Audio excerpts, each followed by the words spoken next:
Los caminos y medios de transporte en el campo nos recuerdan no solo la cotidianidad de trasladarse de un lugar a otro en el mundo rural, sino que evoca toda una legendaria historia.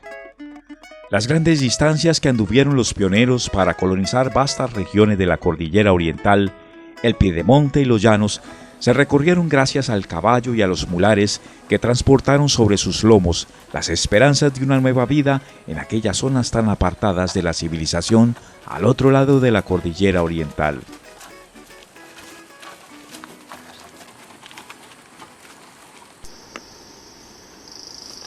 Los antepasados colonizadores establecieron asentamientos y fundaciones a donde cada vez llegaban más gentes buscando nuevas oportunidades en lejanos parajes. Ellos nos legaron los largos caminos, las trochas y la descendencia de esos equinos y mulares que transportaron las pesadas cargas y con esto contribuyeron a fundar muchos pueblos que hoy conocemos.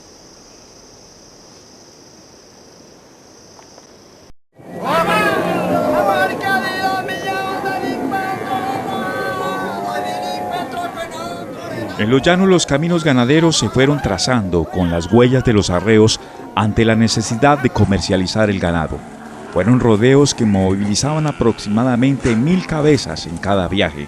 Recorrían grandes distancias y una de las rutas más reconocidas hace mucho tiempo fue el legendario camino desde Arauca a Villavicencio, para luego subir por la cordillera sobre un precario camino de herradura y arribar a la capital. Hacer este trayecto era realmente una travesía solo para hombres recios que no se volvió a repetir.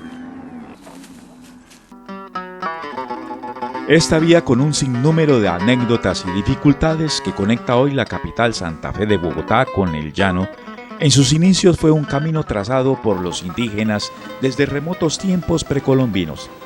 Ya en la época de la colonia, en el siglo XVIII, hace 250 años, por orden del virrey José Solís Fols de Cardona, se ordena el arreglo y mantenimiento de la trocha, un proyecto que se encomendó al adelantado Eugenio de Alvarado, quien al mando de cuadrillas de esclavos ejecutó la remarcación y mantenimiento del dificultoso camino de herradura que condujo desde la capital, pasando por Caquetá hasta Piay y posteriormente hasta el territorio de San Martín. Se tardaron 2 años en ejecutar la peligrosa y fregosa tarea. Una vez hecho el mantenimiento al trazado del aborigen camino y reinaugurado el paso, el virrey ordenó el pago de £1 por cabeza de ganado que por él se transportase. Se podría afirmar que fue el primer peaje sobre la vía. Pasada la época de la colonia viene la época de la República y con el paso de los tiempos aumentaba el flujo económico y social por la vía. Se presentaron proyectos, muchos trabajos por arreglar y optimizar el camino sobre la inestable cordillera, en prolongados esfuerzos por mejorar la conexión vial entre Santa Fe de Bogotá con la despensa de los llanos por medio de una vía que fuese más expedita, pero según la historia, solo fue hasta 1928 cuando se concluyó la primera etapa de la vía al llano entre Bogotá y Chipaque.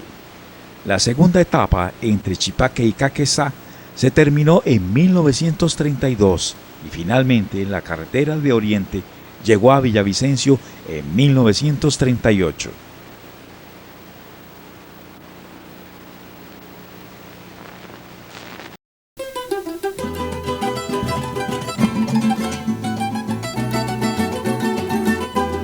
Con el paso del tiempo y gracias a la vía llega la civilización y el desarrollo a las regiones apartadas y con ellos los sistemas de tracción motorizados que han reemplazado con más efectividad la fuerza bruta de los equinos y mulares.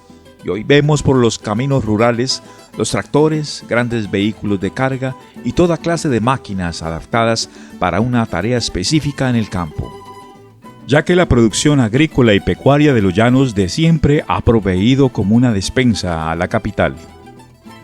No falta ver por estos polvorientos caminos las vistosas chivas o buses escalera en su manera pintoresca de movilizar comunidades rurales con sus productos del campo a la ciudad y de la ciudad al campo.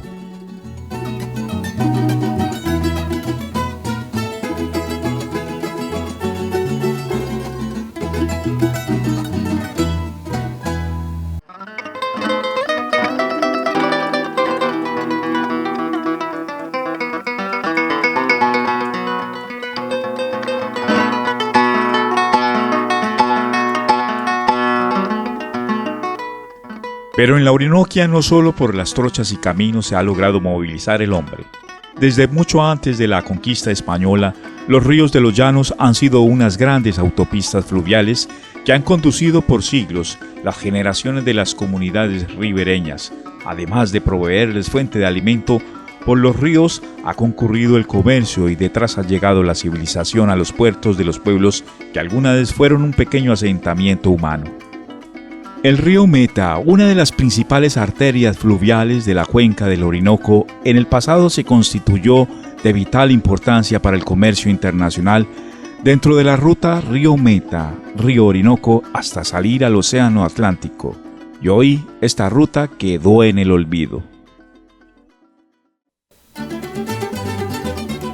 En apartadas zonas montañosas de la cordillera oriental, los nacientes ríos que buscan las llanuras se convierten en obstáculos que deben salvarse con el ingenio de los campesinos que habitan estas lejanas laderas montañosas. Y como en el pasado, los puentes sobre estos difíciles pasos han sido una respuesta dada por los mismos campesinos sin mayores conocimientos de ingeniería. También podemos mencionar el caso de esta tarabita, ferry o cable, ubicada en la parte alta del río Ariari, que ha cumplido una función vital durante décadas. El cable se eleva sobre el río unos 15 metros. Es de vital importancia para los campesinos, ya que contribuye a transportar los productos al mercado del pueblo y de regreso traen consigo a sus parcelas en la montaña la remesa de la semana. Es una difícil tarea que deben realizar los integrantes de las familias todas las semanas.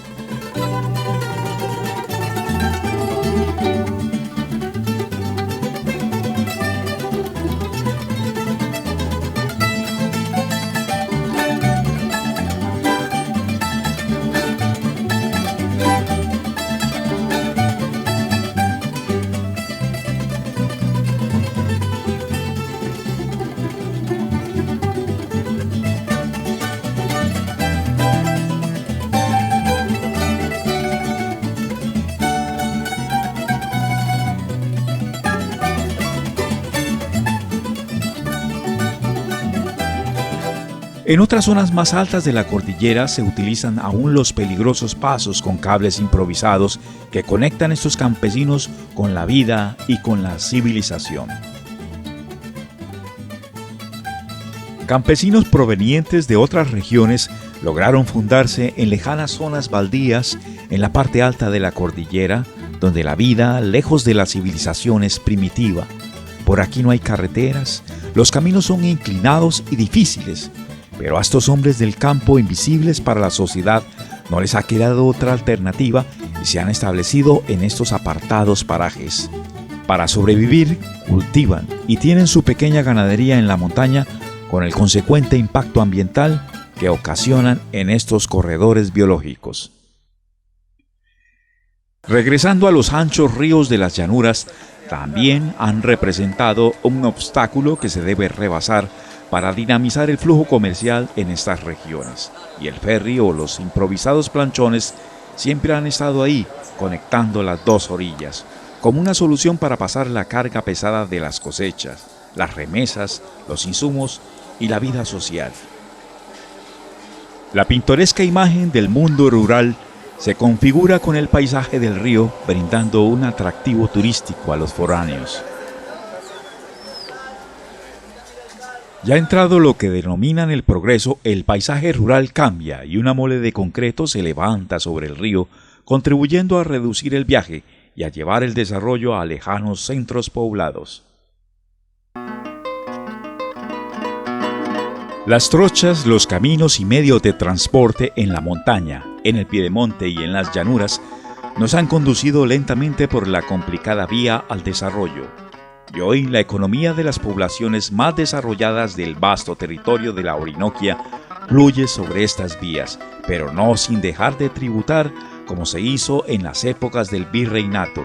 Y en el presente, el alto costo del tributo lo imponen las invasivas y abusivas concesionarias viales con la anuencia del Estado. Entretanto, en otras apartadas regiones, los habitantes del campo continúan haciendo uso de los caminos y medios de transporte similares e iguales a los que usaron los pioneros que colonizaron nuestra gran región.